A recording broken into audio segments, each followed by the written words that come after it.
یزید نے قتل حسین کا آرڈر کہیں نہیں دیا. دادا مفتی اعظم سرحد مفتی شاہ استغل نے بھی لکھا، کہتے ہیں یزید نے قتل حسین کا آرڈر کہیں نہیں دیا. امام حسین کی شہادت اور قتل کرنے کا آرڈر یزید نے بہت سارے علماء کہ جناب من حتیٰ کہ امام محمد بن حنبل تک کو لکھا کہ اے امام محمد بن حنبل تیرے پاس کیا دلائل ہے کہ تو نے یزید کو کافر لکھا؟ سنو اے امام احمد بن حنبل، اگر کوئی مسلمان دوسرے مسلمان کو خود بھی قتل کرے تو اس سے اس کی کفر ثابت نہیں ہوتی، مگر پہلے ثابت تو کرو کہ یزید نے قتل کیا یا امر دیا. ان کربلا کے واقعے میں جو لوگ خطیب بیان کرتے ہیں اس میں انتہائی جھوٹ ہے. لوگ یزید کو کافر کہتے ہیں تو کسی مسلمان کو کافر نہیں کہنا چاہیے. اس موقع پر غور طلب امر یہ ہے کہ جو امام عالی مقام کی شہادت ہے وہ اس رخ سے قابل بحث ہے کہ کیا وہ ایک شخص کا قتل ہے، ایک عام مسلمان کا قتل ہے، ایک صحابی کا قتل ہے، ایک سید کا قتل ہے، دوشے رسول کے شاہ سوار کا قتل ہے. فرق ہے. جتنا انٹینسٹی اس میں بڑھتی جائے گی تو حکم میں شدت پیدا ہوتی جائے گی. مثال کے طور پر دنیا میں لوگوں نے اونٹنیاں کتنی ماری ہوں گی، لیکن کسی اونٹنی پر کسی قوم پر عذاب آیا؟ صالح علیہ السلام کی اونٹنی فَأَقَرُوهَا جمع کر سیگا ہے جناب. رب نے کہا ہے، کیوں میں چالان کر رہا ہوں یزید کی پوری آرمی کو؟ فَأَقَرُوهَا دھیان کر رہے ہیں آپ؟ اس وقت بچے لوئر جو لا پڑھ رہے ہیں، لا پڑھ چکے ہیں، ڈگری مل چکی ہے، ڈگری ملنے والی، وہ بیٹھے ہوئے ہیں. ایک کیس میں جو آدمی بیٹھا ہوا ہے دمشق اور واقعہ ہو رہا ہے کربلا میں اس کیس میں اس کو چالان کر رہا ہوں، اور آرمی میں مارنے والے 3 آدمیوں کے نام لیے، باقی کے نام نہیں لیے. اس میں چالان ان کو کیوں کر رہا ہوں؟ قرآن کی رولنگ پیش کر رہا ہوں. صالح علیہ السلام کی اونٹنی ہے، اس کو جو قتل کرنے والا بندہ ہے اس کا نام قدار بن صالف ہے. اگرچہ بعض نے قیدار لکھا ہے لیکن اس کی تحقیق کی ہے امام نصفی نے، وہ کہتے ہیں قدار بن صالف ہے. قدار بن صالف نے اس اونٹنی کو شہید کیا ہے.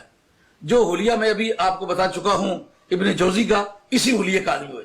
قد ناٹا، سر موٹا، گردن باریک اور چھوٹی، رنگ کالا، آنکھیں بلی. یہ شمر کا حلیہ ہے. ہاں، رنگ کالا تھا، کالے رنگ میں بلی آنکھیں، بڑا خوفناک چیز ہے. ہاں، گورے رنگ کے آدمی کی آنکھیں بلی ہوں، اس کی اور حیثیت بنتی ہے. آدمی کا رنگ کالا ہو، آنکھیں بلی ہوں، یہ بڑی خطرناک صورتحال ہے. تو اس ساخت کا وہ آدمی ہے. اس کا بھی، اس حلیے کا بھی ذکر کیا امام نصفی نے. قتل کرنے والا وہ اکیلا آدمی ہے قدار بن صالح.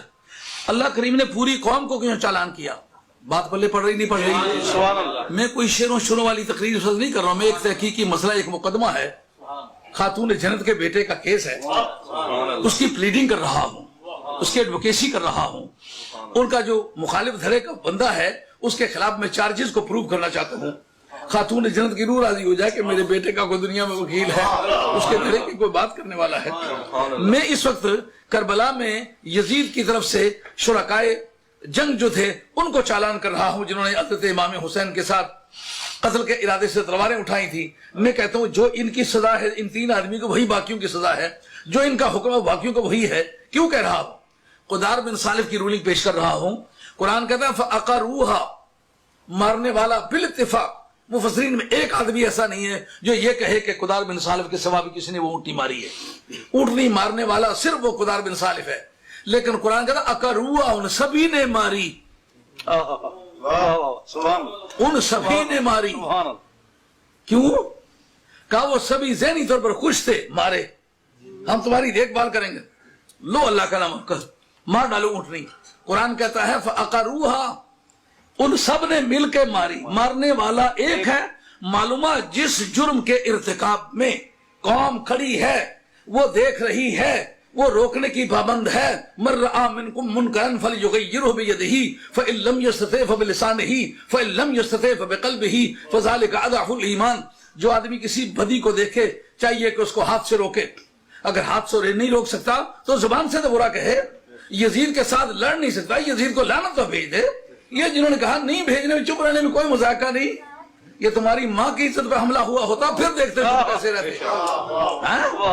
یہ حسین پر حملہ ہوا ہے اس لیے تمہیں سستا نظر آ رہا ہے. یہ خاتون جنت سے پوچھو, خاتون جنت یہ تیرے بیٹے کی گردن اڑ رہی ہے, بتا تیری کیا رائے ہے. جس نے خاتون جنت کا ہاتھ پکڑ کے پرے کر دیا کہ میرے حسین کی انگلی کھینچو کہ زخمی ہو جائے, میری داڑھی کو درد ہونے دو, میں جانوں اور حسین جانے. سرکار اپنی زبان مبارک نکال کے امام حسین کے منہ میں ڈالی. بچے کی عادت ہے سرخ چیز دیکھے اس کو پکڑتا ہے. جو سرکار نے جو ہی زبان نکالی تو حضرت امام حسین نے داڑھی چھوڑ دی, زبان کو پکڑنے کی ٹرائی کی. تو نبی کریم علیہ الصلوۃ والسلام تو امام حسین کی انگلی کو چوٹ پہنچاتے وقت اپنی داڑھی کو قربان کریں, حسین کی انگلی کو قربان نہ کریں. کہاں کا کلمہ تم نے پڑھا ہوا ہے؟ قرآن کہتا ہے فَأَقَرُوهَا فَدَمْدَمَ عَلَيْهِمْ رَبُّهُمْ فَسَوَّاهَا. اللہ کریم نے پھر اس ایک قدار بن صالح کو سزا نہیں دی, بلکہ جتنے بھی اس قوم میں آباد تھے صالح علیہ السلام کی پوری قوم سب کو تباہ و برباد کر دیا. اس کا نام ہے کرمنل ابیٹمنٹ, اعانت مجرمانہ. خاموش رہنا ان کی ڈیوٹی تھی. قرآن مجید سے چند جگہوں سے اور رولنگ پیش کرتا ہوں. قرآن کہتا ہے لُعِنَ الَّذِينَ كَفَرُوا مِن بَنِي إِسْرَائِيلَ عَلَى لِسَانِ دَاوُودَ وَعِيسَى ابْنِ مَرْيَمَ ذَلِكَ بِمَا عَصَوْا وَكَانُوا يَعْتَدُونَ.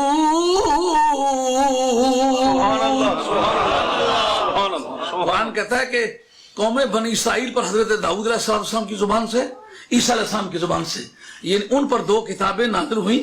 اس کا اسناد مجازن ان کی زبان کی طرف کیا ہے, یعنی ان دونوں کی کتابوں میں ان پر لعنت نازل کی گئی. اب خدا کیا سمجھے غیر تہذیبی قسم کا کام رب نے کیا. لعن الذین کفروا, تمہیں بہت صرفائی یزید کا, اس کے لیے لعنت کی رولنگ نہیں نکال لی ہے. رب کہتا کہا تھا مچھلیاں مت پکڑو. مچھلیاں کوئی عزت والی چیز تو نہیں تھی نا, یہ تو عزت والے لوگ تھے جن کا ادب شرع میں ضروری تھا, جن کی تعظیم شرعاً واجب تھی. اور کتاب اللہ نے اس کی عزت کو اور ان کی محبت کو واجب قرار دیا ہے. اور 5 نمازوں میں ان کا ذکر پاک یہ محبت کی بڑی علامت ہے. اس پر میں آیت کی رولنگ پیش کر رہا تھا کہ بنی اسرائیل کے 3 گروپ تھے. ایک مچھلیاں پکڑتے تھے, ایک مچھلیاں پکڑنے سے روکتے تھے, ایک نہ پکڑتے تھے نہ روکتے تھے. رب نے کہا سر چھوڑوں گا انہیں جو نہ پکڑتے تھے نہ پکڑنے دیتے تھے. جو پکڑتے تھے وہ بھی مجرم ہیں, اور جو پکڑتے بھی نہیں تھے لیکن منع بھی نہیں کرتے تھے, ان کے منع نہ کرنے سے ان کا حوصلہ بلند ہوا ہے. اس لیے کرمنل ابیٹمنٹ اعانت مجرمانہ میں وہ بھی شریک ہیں. حسین تیرے شہادت میں جو لوگ شریک ہوئے وہ بھی کافر ہیں, اور اس کے ساتھ ساتھ جن لوگوں نے وہ تماشا دیکھا اور ان کا ہاتھ نہیں پکڑا وہ بھی کافر ہے. اس لیے کہ اعانت مجرمانہ میں کانوا لا یتناہون عن منکر فعلوہ بئس ما کانوا یفعلون. یہ قرآن مجید کی آیت ہے. قرآن مجید جا بجائیے بس.